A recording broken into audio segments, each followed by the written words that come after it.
My husband threw me out like trash. Then I hit the lottery that night. Some women are forged by fire. I was born in it. They called me quiet, graceful, accommodating. As if those were virtues and not the early signs of someone being slowly erased. But before I was anything else, I was Elena. Not just a name, but a slow-burning story waiting to combust. And this is the night my life cracked open like thunder splitting the sky. The night I was discarded like a broken ornament and found something divine in the ruin. If you've ever been discarded by someone you loved, just wait. The night Carter threw me out like trash was the night fate handed me the keys to something far more powerful. Stick with me, because this story isn't just heartbreak. It's karma served in cold cash. The day began with silence thick enough to drown in. Carter barely looked up from his espresso machine, steam hissing like it had something to say. I stood in the kitchen doorway, holding a gift-wrapped box he'd never open. It was my birthday. Not that anyone cared. Not in that house. Not anymore. He glanced up once, only to say, "Don't forget the papers." I blinked, unsure if I misheard. "What papers?" I asked, voice more breath than sound. He walked past me like I was furniture. "The divorce ones," he said flatly. "You'll be signing them this afternoon." I didn't cry. I didn't scream. I stood there, feeling my world shift beneath my feet, like the floor was peeling away layer by layer. The man I gave up everything for, my job, my apartment, my art, was handing me freedom disguised as rejection. He didn't even flinch. He tossed a suitcase near the door, packed without care, like shoving someone's entire existence into a coffin. "You'll figure it out," he muttered. "You're resourceful." I wasn't resourceful. I was exhausted. I was the woman who massaged his ego while he chased startups that never started. I was the woman who smiled through holiday dinners where his sister, Sadie, would whisper, "You're lucky to have him," like I was some stray dog adopted out of pity. I was the one who kept pretending Carter's lies were ambition. His cruelty was stress. His distance was focus. But most of all, I was done. The door closed behind me with a sound that felt final. I stood outside in the chill, clutching the handle of my suitcase like it was the last piece of me that hadn't scattered. No coat, no plan. Just 34 years of broken illusions and a phone at 4% battery. The Uber driver didn't even make eye contact. He smelled like peppermint and apathy. I gave him the address of a motel I passed 100 times before. One of those places that looked like despair wore a neon sign. I stared out the window as the city blurred. Streetlights looked like they were crying. I remembered the first night Carter told me he loved me on that same road. Back then, his voice dripped charm, every word a promise he never planned to keep. I was young, hopeful, willing to mistake charisma for character. But love like that has a half-life. It glows, then it poisons. And I'd been living with the residue for too long. The motel room smelled like cheap soap and faded regrets. Peach-colored walls, a flickering bulb, and a bedspread patterned with things I didn't want to imagine. I dropped my suitcase and sat at the edge of the bed, shoes still on, dignity unraveling by the second. I wanted to scream, to tear at something, but all I could do was laugh, dry, bitter, and fractured. "Happy birthday, Elena. Here's your freedom in a garbage bag." I scrolled through my phone aimlessly, like maybe one notification would anchor me back to reality. Nothing. No missed calls. No texts. Delilah's name flashed in my mind. A friend I hadn't spoken to in years, since Carter convinced me she was a bad influence. God, how I missed her chaos, her truth, her refusal to be small. I turned on the tiny TV in the room, mostly for noise. A lottery ad blared on the screen. Glittering numbers, screaming confetti, fake smiles. I grabbed my purse. There was a crumpled $5 bill inside, and change scattered like shame at the bottom. Out of impulse, or maybe madness, I walked to the gas station down the block and bought a lottery ticket. Not because I believed in luck, but because I needed to believe in something. Back in the room, I placed the ticket on the nightstand like it was sacred.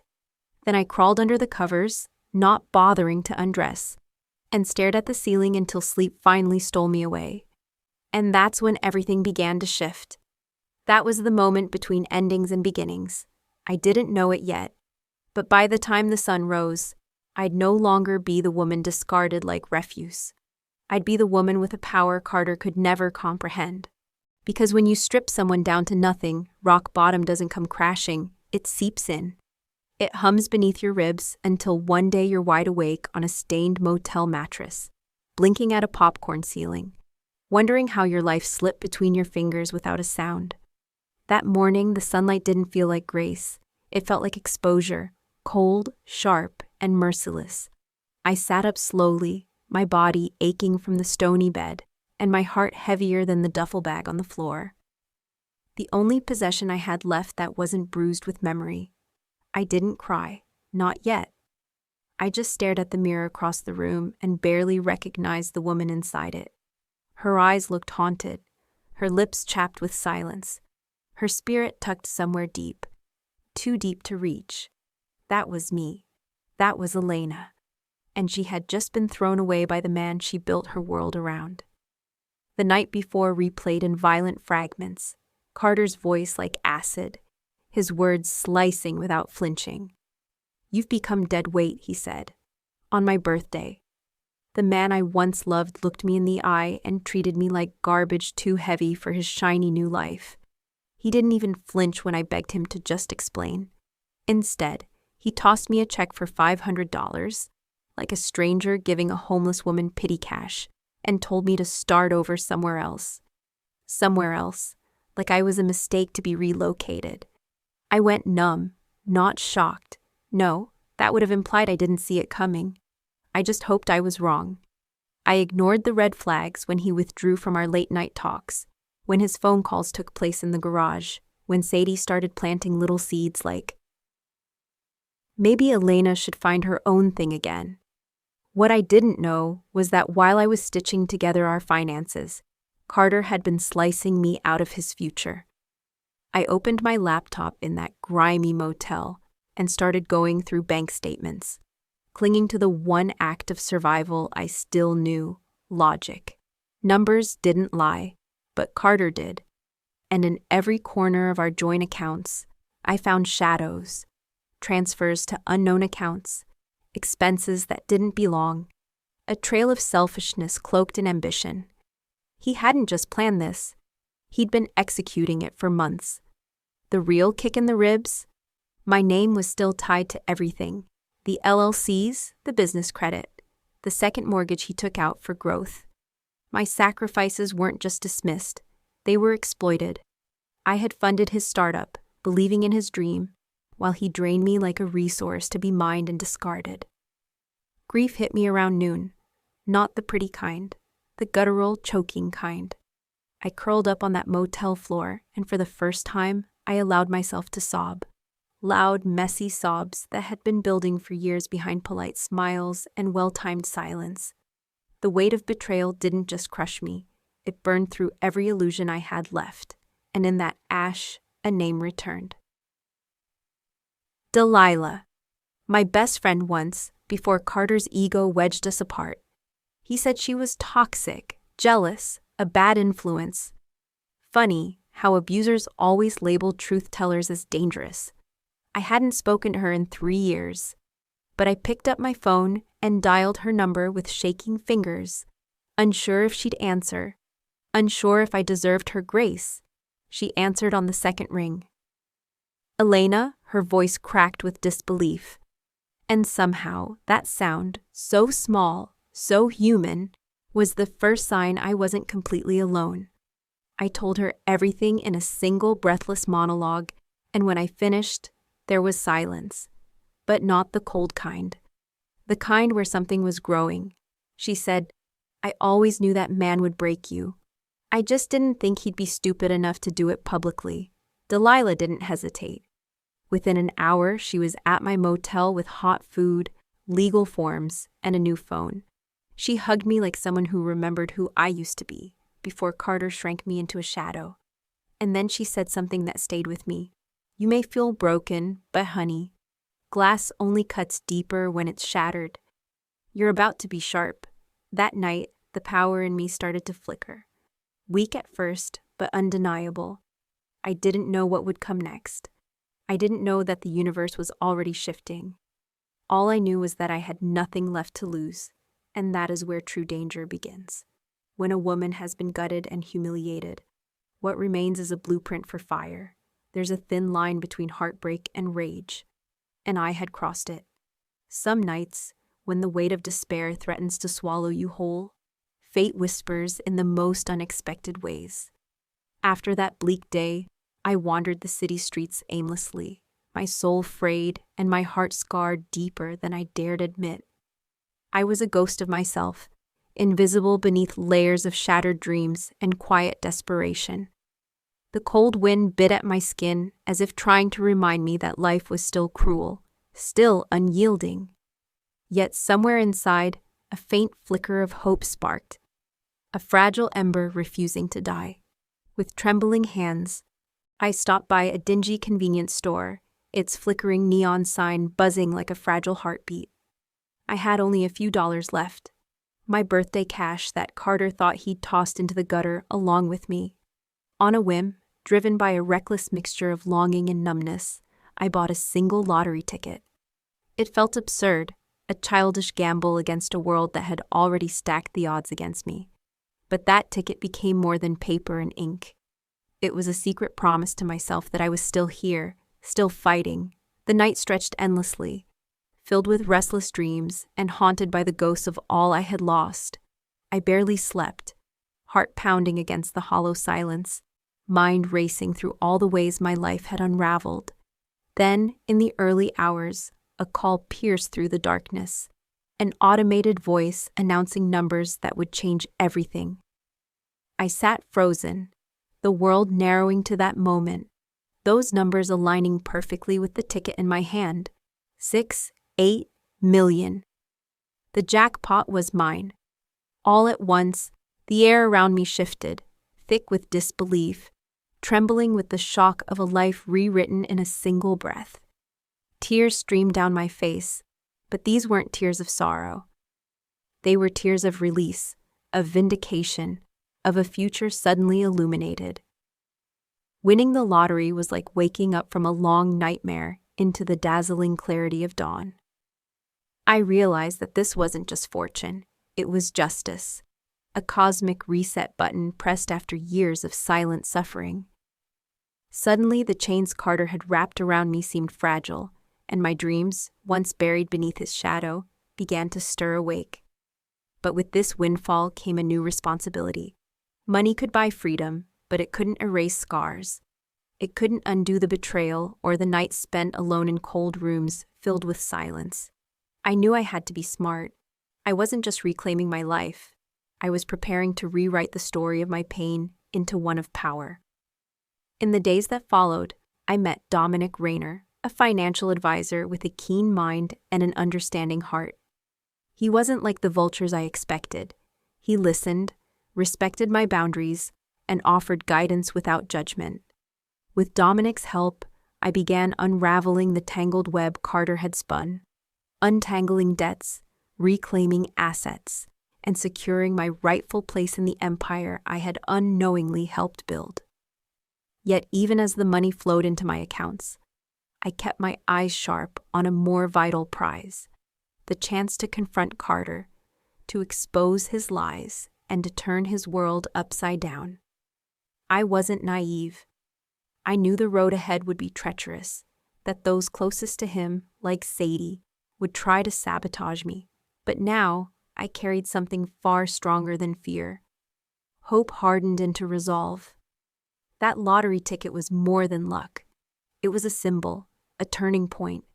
The moment when a woman cast aside like trash picked up the pieces, found her spark, and vowed to burn brighter than ever before.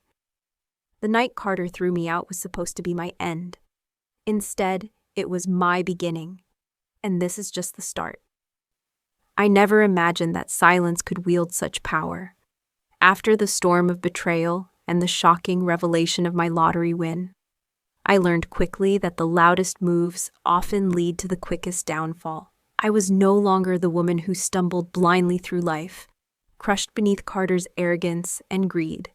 I was someone reborn, calculating, patient, and fierce in my resolve. Money in my hands was just the beginning. What I needed now was strategy, and the cold precision of silent strength. Dominic was my unexpected ally, his steady presence a balm to my frayed nerves and scattered thoughts.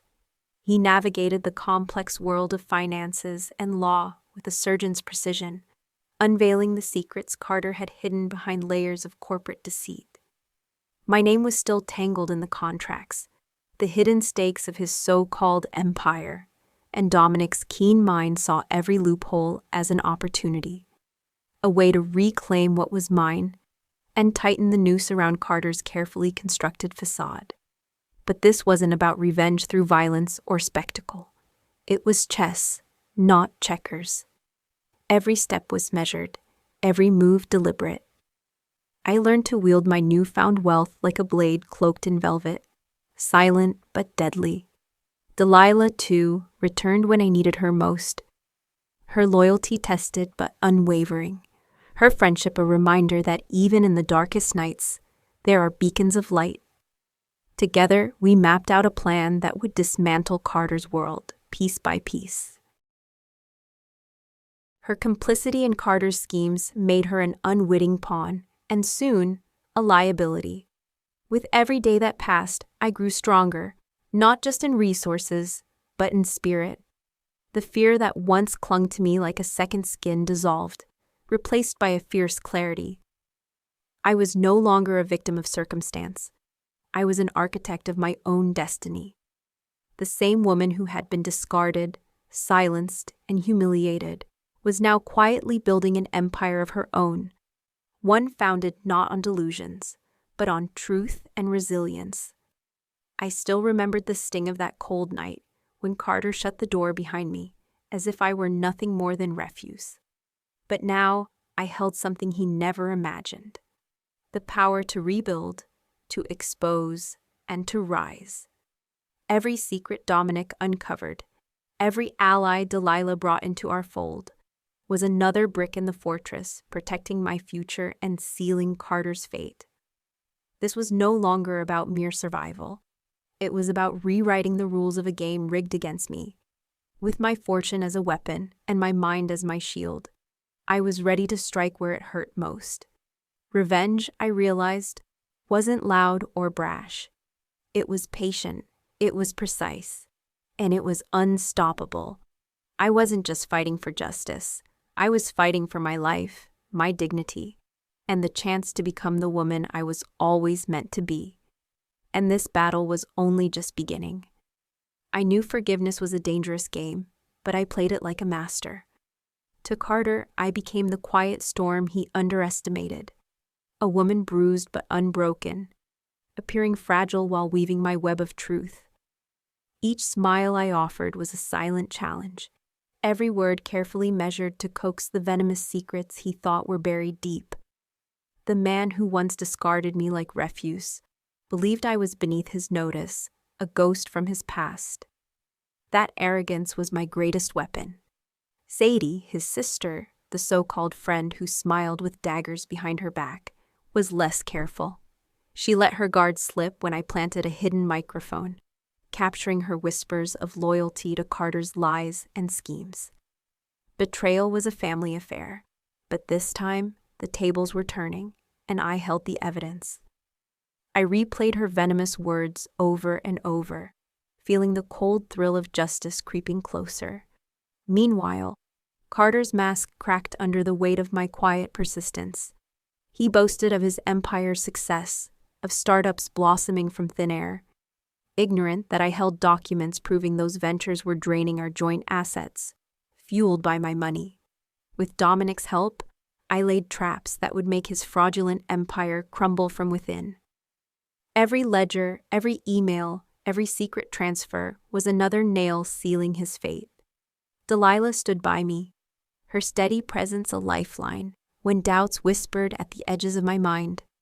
She reminded me that this was more than revenge. It was reclamation, not just of money or status, but of my identity, stolen for too long by a man who never deserved it. The whispers of the city grew louder. Rhea Langston, an investigative journalist with a reputation for exposing the untouchable, took my story and began peeling back Carter's carefully constructed facade. Her words carried the weight of truth Carter desperately tried to bury under lies and silence. Public opinion was shifting, and I could almost taste the sweet victory. Still, I played the part of the forgiving wife, inviting Carter into the spotlight I controlled. I watched as his confidence faltered, each slip and secret slowly unraveling before my eyes. He didn't realize that with every boast, every smug remark, he was digging his own grave. Revenge wasn't about shouting or spectacle. It was the silent collapse of everything he had built on my sacrifice. Sadie's betrayal caught in a looped confession. Carter's lies exposed in cold, hard evidence. The city's eyes now watching with a hunger for justice. The power dynamic shifted subtly but irrevocably. I was no longer the woman who accepted crumbs from a man who saw me as nothing. I was the woman who turned pain into power, betrayal into strategy. Each day brought me closer to the reckoning I deserved, not just for me, but for every woman discarded and silenced. And when the moment came to strike, it would be with the force of a storm that no lie could withstand. I was Elena, and this was my story, one of heartbreak, but also of the fiercest revenge imaginable. The kind that doesn't just break, but rebuilds stronger than ever before. The night of the gala arrived like a tempest, electric and charged with anticipation. I stood in the grand hall, the chandeliers casting fractured rainbows over the polished marble floor, feeling the pulse of every eye fixed on me. This was not just an event. It was my declaration, my battlefield. And the moment Carter's empire would fall beneath the weight of truth, I was no longer the woman who fled in silence. Tonight, I was the storm, guests murmured, draped in designer gowns and tailored suits. Oblivious to the hidden drama threading beneath the surface, Carter smiled with practiced ease, a predator sensing no threat. But his confidence was the final mask, soon to shatter spectacularly. I caught Sadie's cold gaze across the room, her lips pressed tight, the betrayal on her face more exposed than ever. When the lights dimmed and the projector flickered to life, a hush swept through the crowd. The screen illuminated with footage painstakingly gathered. Hidden mics, leaked emails, financial records, each frame a brutal testament to Carter's deceit. His charm dissolved into stunned silence, his carefully built narrative unraveling live before friends, rivals, and journalists alike. The video revealed the cruel truth. The lies he told, the money he siphoned from accounts in my name, and the manipulation that stripped me of everything. Sadie's betrayal, captured in raw whispers, echoed painfully through the room, exposing her as the accomplice in his cruelty. I watched Carter's facade crack, his mouth opening for rebuttal, but no words escaping. Rhea Langston, ever the relentless journalist, narrated the story with a voice calm yet sharp, cutting through the chaos with facts that no one could deny. Her exposé was not just a personal victory, it was a public reckoning that would echo far beyond this room. Cameras flashed, capturing the moment justice was served, raw and unfiltered. The crowd shifted uneasily, the glamorous facade of Carter's world collapsing into shards of reality. Whispers of sympathy for me mingled with gasps of disbelief at the scale of his deception.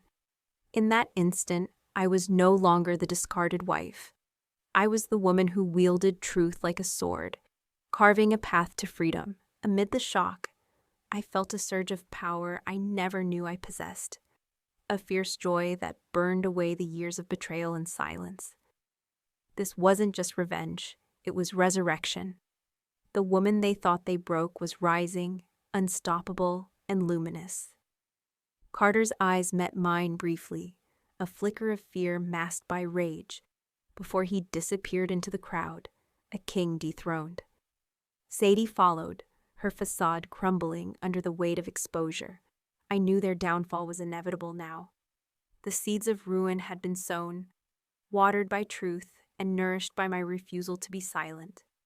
As the applause erupted, I allowed myself a moment to breathe, to feel the enormity of what had been accomplished. Every tear I had shed, every humiliation endured, had led to this night, the night I reclaimed my life with a fierce, unyielding grace. This was more than a victory over Carter. It was a promise, to myself and to every woman who had ever been silenced, that no one could erase our worth or crush our spirit. The charity foundation I planned to launch would be a beacon, a testament born from ashes, lighting the way for others to rise. The road ahead was still long, but this night marked the beginning of a new chapter, one written in courage, resilience, and unwavering strength. I was no longer a victim of circumstance. I was the architect of my destiny, and as the crowd began to disperse, whispers of admiration and solidarity swirled around me. I knew this was only the beginning of my true power, a power born not just of money, but of reclaimed dignity. I was Elena, a woman forged in fire who had turned destruction into triumph. And this was my ultimate exposure. I stood at the threshold of a new dawn, the cool morning light spilling over a city that no longer whispered my downfall, but heralded my rebirth. The ashes of my past still smoldered quietly beneath my feet, but I was no longer bound by their smoke. I was Elena, scarred, strong, and sovereign. Launching the foundation felt like stitching together the fragments of my shattered soul. Every board meeting, every fundraiser was a step away from the shadows Carter and Sadie had cast over me. This foundation wasn't just charity, it was my manifesto, a shield for the women who had suffered in silence, a lighthouse guiding them home. Miles Carter, my father-in-law, the architect of my undoing, was a ghost in my rearview mirror. His wealth, his influence, all crumbled like dust in the wind. I never sought to destroy for destruction's sake. I sought justice, restoration, and the fierce joy of reclaiming my identity. Friends I thought lost returned, like Delilah, whose forgiveness was the balm to my wounded heart. She stood by me, steady and unwavering, reminding me that loyalty was more precious than gold. Together, we built not just a foundation, but a fortress of hope. Dominic, my ally and confidant, proved that trust could be earned even in the aftermath of betrayal. His sharp mind and gentle heart were a reminder that not all men were like Carter, that kindness could bloom amid ruins. He helped me manage the fortune that had once seemed a cruel twist of fate, but had become my greatest weapon. The media frenzy gradually shifted from scandal to admiration. Ria's articles transformed my story from one of victimhood to victory. I was no longer just Elena, the discarded wife. I was Elena, the woman who rose, who fought, who conquered with grace. Sometimes I caught myself staring into the mirror, searching for the woman I had been before Carter's shadow darkened my life. She was there, stronger, wiser, her eyes burning with the fire of survival. I realized I hadn't lost myself. I had simply been waiting to be found. Family dinners no longer echoed with silent tension. I rebuilt relationships on my own terms, redefining what love and respect meant. The pain of past betrayals was still a quiet ache, but it no longer controlled me. I was free. Every woman who reached out through the foundation was a reminder of why I endured the darkness. Their stories, their courage, became my new narrative. We weren't broken. We were warriors. I organized workshops, support groups, and legal aid, turning my pain into purpose. My foundation became a sanctuary for those who had been silenced, a rallying cry for justice that echoed far beyond my hometown. Carter's name faded from headlines, replaced by my own, the name of a woman who refused to be erased. I found peace not in revenge's destruction, but in the power of rising beyond it. That was the true victory. On quiet nights, I still felt the sting of what was lost, the years stolen, the trust broken. But those nights were fewer, softer. They were the shadows that made the light shine brighter. I learned that revenge wasn't about breaking someone else. It was about healing yourself. It was about reclaiming your narrative, your power, your life. This story, my story, is proof that even when the world throws you away, you can rise from the ashes, stronger and more radiant than ever before. I am Elena, a woman who was discarded like trash, but turned the darkest night into the brightest dawn. A woman who found strength in ruin and built an empire of hope. This isn't just my ending, it's my beginning. Some stories end quietly, but mine refuses to fade into the shadows. I discovered that pain, no matter how sharp, can carve out a space for strength I never knew I had. When they threw me away, they didn't realize they were setting me free. Free to become the woman I was always meant to be. Every tear I shed watered the roots of my resilience. Every heartbreak ignited a fierce fire inside my soul. If you've ever felt invisible, unworthy, or discarded like trash, hear me now. Your value is not defined by those who failed to see it.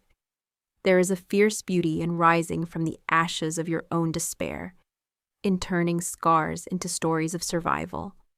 The silence of betrayal can be deafening, but within that silence lies the quiet power to rewrite your destiny. I am Elena, and this journey isn't just about revenge. It's about reclaiming my life, my dignity, and my peace. To anyone watching, remember, your darkest moments are not your end. They are the forge that will shape your strongest self. Rise with fire in your heart and grace in your step, because you deserve nothing less than the life you fight for. If this story touched a chord in your heart, don't keep it to yourself. Share where you're watching from in the comments below. Hit that like button and subscribe to Ultimate Revenge, where every tale is a journey through pain, strength, and the ultimate triumph. Together, we'll rise from betrayal and rewrite our destinies, one story at a time.